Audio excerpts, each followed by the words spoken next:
ടിൻഡു മോനെ, ഞാൻ ഇന്ന് വളരെ ഹാപ്പിയാടാ. എന്താ ലോട്ടറി വല്ലതും അടിച്ചോ അച്ഛാ? അതിന് മാത്രം ഭാഗ്യം എനിക്കില്ലടാ. ഇതല്ല. പിന്നെ എന്താ കാര്യം? ഞാൻ നമ്മുടെ പണിക്കരില്ലേ, പുള്ളിയുടെ അടുത്ത് നിന്റെ ജാതകം ഒന്ന് കൊണ്ടുപോയി. ദൈവമേ, ഇത്ര പെട്ടെന്നോ? എനിക്ക് വയ്യ. അതിന് നിനക്കെന്താടാ ഒരു നാണം? ഒന്ന് പോടുന്നു. ഞാനൊന്ന് 10ാം ക്ലാസ് കഴിയട്ടെ, എന്നിട്ട് മതി. എന്ത് കല്യാണം? കല്യാണമോ ഈ പ്രായത്തിലോ? പിന്നെന്തിനാ ജാതകം കൊണ്ടുപോയത്? ഞാൻ വിചാരിച്ച കല്യാണത്തിന് പൊരുത്തം നോക്കാനാണെന്ന്. എടാ ജോത്സ്യര് പറയാ നിനക്ക് ഒരുപാട് കാലം പഠിക്കാനുള്ള ഭാഗ്യമുണ്ടെന്ന്. അതെനിക്കും അറിയാം. ഓരോ ക്ലാസ്സിലും എത്ര കൊല്ലം വീതം ഇരിക്കുമെന്ന് അറിയാൻ വല്ല മാർഗമുണ്ടോ അച്ഛാ? ജോത്സ്യരിനി അതാണോ ഉദ്ദേശിച്ചത്? ടിൻഡു, സമയം പോക്കാതെ വല്ലതെടുത്ത് വായിക്കി. ഓക്കെ, അച്ഛനൊരു കാര്യം ചെയ്യ്, ഒന്നെന്റെ ഗിറ്റാർ എടുത്തു തരുമോ? അതെന്തിനാ ഗിറ്റാർ? അച്ഛനല്ലേ പറഞ്ഞത് എന്തെങ്കിലും എടുത്തു വായിക്കാൻ. ഞാൻ വിചാരിച്ചു വന്ന് ഗിറ്റാർ വായിക്കാമെന്ന്. ഓ, എന്തൊരു ബുദ്ധി. എടാ മാത്സ് ബുക്ക് എടുത്ത് വായിക്കാൻ. ഇന്നലെ മാത്സ് അല്ലേ പഠിച്ചത്? വേറെ എന്തെങ്കിലും ബുക്ക് എടുത്ത് പഠിക്ക്. സയൻസ് അല്ലേ? ഉറപ്പിച്ചല്ലോ, മാറ്റരുതേ. ഇല്ല. ഓ, രക്ഷപ്പെട്ടു. സയൻസ് പഠിക്കേണ്ട ആവശ്യമില്ല അച്ഛാ. എല്ലാം പഠിച്ചു കഴിഞ്ഞോ? സയൻസിന് ഇതുവരെ പാഠം എടുത്ത് തുടങ്ങിയിട്ടില്ല. മാഷ് ലോങ് ലീവാ. അപ്പൊ ഞാൻ നാളെയും സയൻസ് തന്നെ പഠിക്കാല്ല അച്ഛാ. എന്തതിശയമേ, ദൈവത്തിൻ സ്നേഹം എത്ര മനോഹരമേ.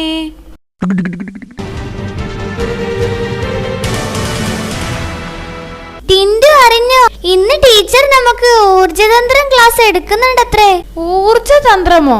അതെന്ത് തന്ത്രം? അയ്യേ, ഊർജതന്ത്രം എന്ന് കേട്ടിട്ടില്ലേ? ഫിസിക്സ്. ഓ, ഫിസിക്സ്. അങ്ങനെ മലയാളത്തിൽ പറ, അത് ഞാൻ കേട്ടിട്ടുണ്ട്. ഇന്ന് ആദ്യമായി നമ്മൾ ഫിസിക്സ് പഠിക്കാൻ പോവാ. എനിക്കാണെ ത്രില്ലായി. അതിനിപ്പോ എന്താ അത്ര ത്രില്ലാവാൻ? എന്റെ മാമനെ MSc ഫിസിക്സാ, ഇപ്പൊ സയന്റിസ്റ്റാ. സയന്റിസ്റ്റോ? അതെന്ത് സാധനം? എന്റെ ടിൻഡു, അതും കേട്ടിട്ടില്ലേ? ശാസ്ത്രജ്ഞൻ. ഓ, എനിക്കിതൊന്നും തലേ കേറില്ല. ശാസ്ത്രവും സൂത്രവും. ദേ മാഷ് വരുന്നു. കുട്ടികളെ, ഞാനാണ് നിങ്ങളുടെ പുതിയ ഫിസിക്സ് മാഷ്. എന്താടാ രാവിലെ തന്നെ പ്രാർത്ഥിക്കുന്നത്? ക്ലാസ് തുടങ്ങാൻ പോവാ. എല്ലാ ക്ലാസ്സും തുടങ്ങുന്നതിന് മുമ്പായി ഞാൻ എന്നും പ്രാർത്ഥിക്കാറുണ്ട് മാഷേ. ഞാൻ സാധാരണ ഉറങ്ങാൻ പോകുന്നതിന് മുമ്പാ പ്രാർത്ഥിക്കാറ്. ഞാനും അത് തന്നെ ചെയ്യാൻ പോയത്. പുള്ളി കണ്ടുപോയി. ഞാൻ ആദ്യം എനർജിയെ കുറിച്ചാ ക്ലാസ് എടുക്കാൻ പോകുന്നത്. എനർജി എന്നാൽ ഊർജം. ഇപ്പൊ നമുക്ക് അനുഭവപ്പെടുന്ന ഏറ്റവും ബൃഹത്തായ ഊർജ സ്രോതസ് ഒന്നേ ഉള്ളൂ, സൗരോർജം. സൗരോർജത്തെ വെല്ലുന്ന പുതിയൊരു ഊർജ സ്രോതസ് കണ്ടുപിടിക്കപ്പെട്ടിട്ടുണ്ട് മാഷേ. അതേത് ഊർജമാ? ഞാൻ അറിയാത്തൊരു ഊർജം. അതാണ് മാഷേ, സരിതോർജം.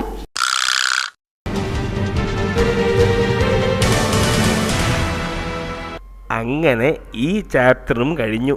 ഹാവ്.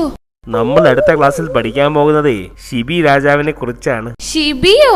രാജാവിന് ചേർന്ന പേരാണോ മാഷേ ഇത്? ഒരു വെയിറ്റ് ഇല്ല. പേര് നോക്കണ്ട ടിൻഡു, പുള്ളിയുടെ സ്വഭാവം നിനക്കറിയാമോ? ഓ, എനിക്ക് എന്റെ സ്വഭാവം തന്നെ പിടിക്കുന്നില്ല. അപ്പഴാ ഒരു ഷിബി. അങ്ങേര് മഹാദാനശീലനാ. പുള്ളി അദ്ദേഹത്തിന്റെ സർവ്വ സ്വത്തുക്കളെല്ലാം ദാനം ചെയ്ത് അവസാനം സ്വന്തം ശരീരം വരെ അദ്ദേഹം ദാനം ചെയ്തു. ഭയങ്കരം തന്നെ എന്റെ മാഷേ. ഇത് കഥയല്ലേ, നടന്നൊന്നും അല്ലല്ലോ. അങ്ങനെ ചോദിച്ചാ പുരാണത്തിലുള്ളതാ. അതുകൊണ്ട് മാഷിന് ഉറപ്പുണ്ടോ ഇത് നടന്നിട്ടുള്ള കാര്യമാണെന്ന്? എനിക്ക് ഉറപ്പൊന്നുമില്ല. ഇല്ലല്ലോ. എന്നാൽ ഉറപ്പുള്ള ഒരു കാര്യം ഞാൻ പറയാം. എന്നാ പറ, ഒന്ന് കേക്കട്ടെ. ദാനശീലത്തെ കുറിച്ച് പറയുമ്പോൾ എനിക്ക് പറയാനുള്ളത്. എന്താടാ ഇത്? പ്രസംഗമാ മാഷേ. അധിക പ്രസംഗം വേണ്ട, നീ കാര്യത്തിലോട്ട് വാ. മാഷി കേട്ടിട്ടുണ്ടോ വേലായുധൻകുട്ടി നായരെ കുറിച്ച്? ഇല്ല. ആരാ? എന്റെ മുത്തച്ഛനാ. ഇത്രയും മഹാനായ ഒരു ദാനശീലൻ ഈ ഇന്ത്യ മഹാരാജ്യത്ത് ഉണ്ടാവില്ല. ഓഹോ, എന്താ പുള്ളി ഇത്രയ്ക്കും സംഭാവന ചെയ്തത്? മുത്തശ്ശൻ തന്റെ സമ്പാദ്യം മുഴുവൻ അനാഥാലയത്തിലേക്ക് കൊടുത്തു, അറിയോ? മുഴുവനും? അതെ മാഷേ, മുഴുവനും. ഒന്നുമില്ലാതെ മുത്തശ്ശൻ പടിയിറങ്ങിപ്പോയി. എന്തൊക്കെയായിരുന്നു പുള്ളിയുടെ സമ്പാദ്യം? സമ്പാദ്യം എന്ന് പറഞ്ഞാ മാഷേ, പുള്ളിക്ക് പുര നിറഞ്ഞിരിക്കുന്ന 5 പെൺമക്കൾ ഉണ്ടായിരുന്നു. സ്ത്രീധനം കൊടുക്കാതെ ആരും കെട്ടുന്നില്ല. അത് പുള്ളിക്ക് ഇഷ്ടപ്പെട്ടില്ല. 5നെയും പുള്ളി അനാഥാലയത്തിലോട്ട് സംഭാവന ചെയ്തു. പാവം മുത്തശ്ശൻ.